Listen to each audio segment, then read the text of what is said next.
We are making a remedy stock bottle.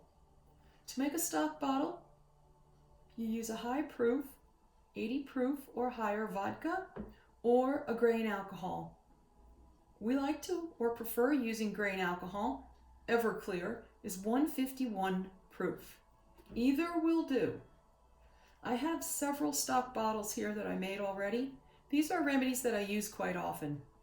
Apis 1M, I dispense that quite often to give to patients, and Arnica 200. So if you have a remedy that you give out a lot or that you use a lot and you'd like to inoculate remedy solution bottles with it, you would make a stock bottle using Everclear. So you simply fill the bottle with Everclear, find the remedy you're going to put in there or create, put a couple pellets in,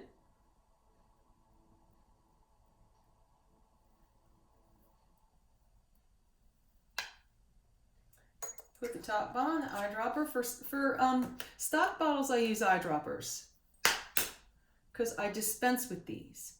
Always make sure you put a label on it and you're ready to go.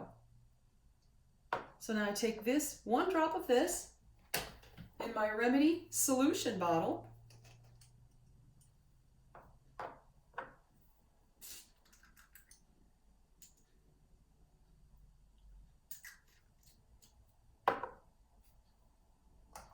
And I've created a new remedy solution from my remedy stock bottle. And you want to make sure you label it.